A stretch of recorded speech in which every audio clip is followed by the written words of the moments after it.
siyaphakama nokubabingelela abayingcwele bantwana basezulwini ngaze ngajabula ukuba senkonzweni ikakhulukazi la ugcwele khona abantu abasha abacishe nami ngisempini omusha ngehlelwa isisindo nje nami sezono zami nabazali bami esehlela phezu kwami into enza into sezono zami ngoba umkhulu wami umshumayeli ubaba umzala umshumayeli sezokwehlela kimi manje bantwana basezulwini siyabonga umfowethu kade sifundela umthandazo kaNkuluNkulu inkosi simbusise amen siyacela ke bantwana bakaNkuluNkulu inkonzo manje mina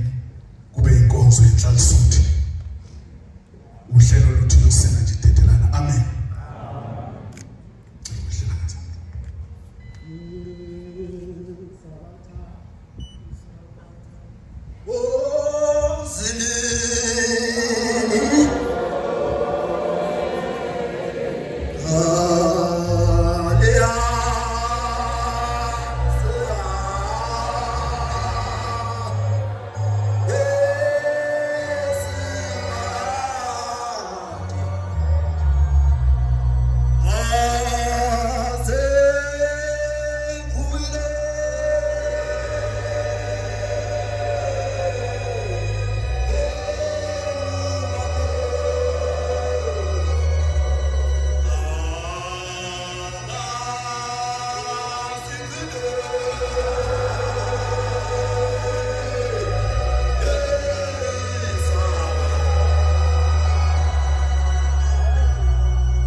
ngiyacela inkosi ibe ngakumina lo mzuzu wodwa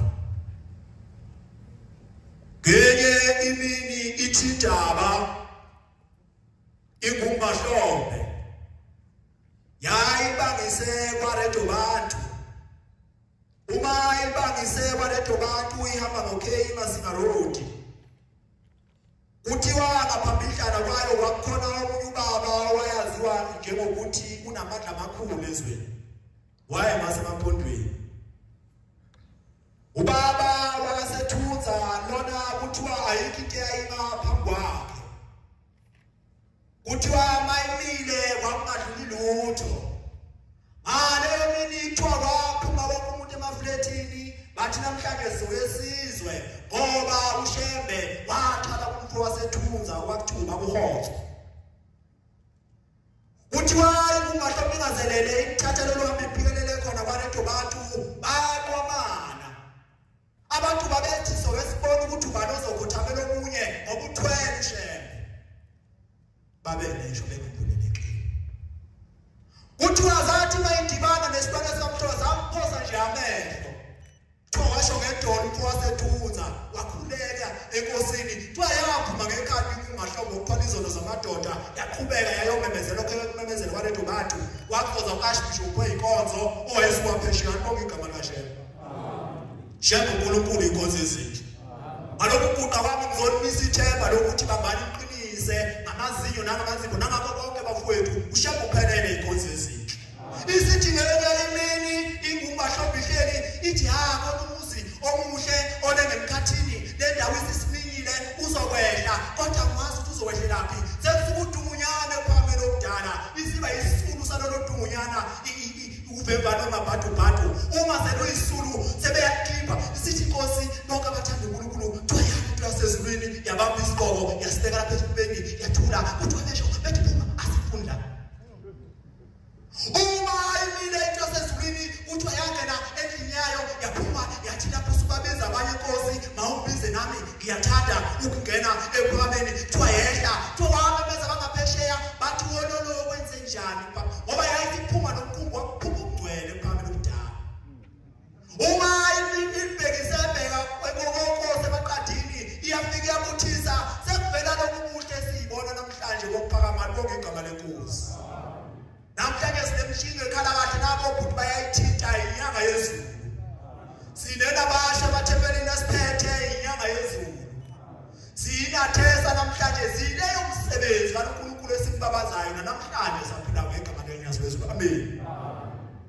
uma isihleli sengehlela ngezansi uma isihleli ebuhleni bokuphama amaNazaretha umthetho ohlaba usumdala sekufika abantu bayayibika njengomhla yonke sekufika umuntu okhutshwa waqala wafika ingane bayibika bathi ayikhulumi kwaba namazwi okuphendulana nalabo bantu bathi kodwa ngoba ithemba labo laliwo bathi sithembe yona Nkosi yamakhosi bahlala lapha yakubeka neyelisa sekulethwa omunye oluphamba kodwa wayema nge-wheelchair bayaphusha kuthiwa wathi into yaphambi kwemahlombe yathi ivila leli yathi sukuma uvekuhamba kuthiwa wathi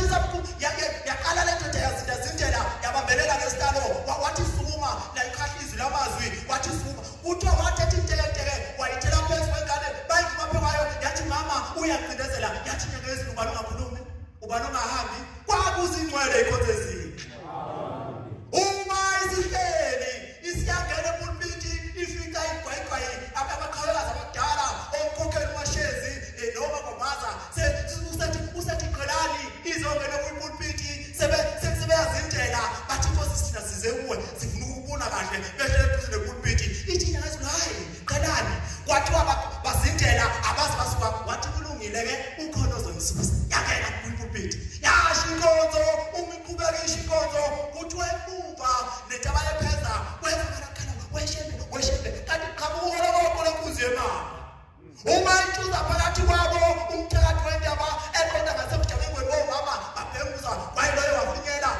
eqhasha yadlula yanikela pulpiti kuthiwa bathi lowo muntu ukuthi akusuke kwaba yiloyo wathi weshe wathi weshe washezi baqasha babhekanela yavela ngena phansi kwepulpiti akekho wafuna ukusondela bonke abantu besento bebuka inyoko kuthiwa yilokho iphulile iluthi nyalu ithi mayikhuluma umuntu yasesibini iphinde ithi hayi nyanga yezulu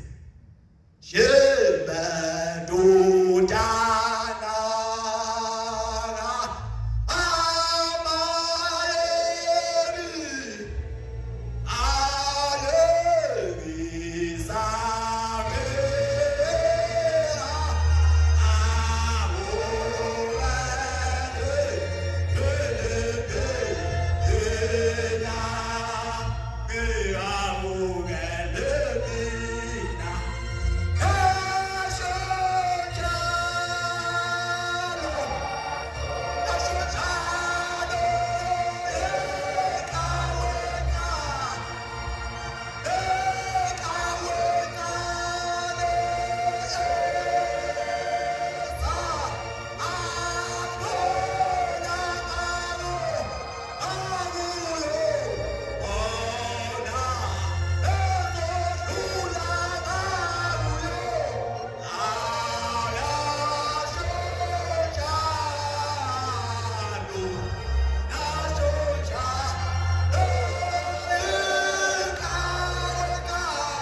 Inkosi kusengizwe amen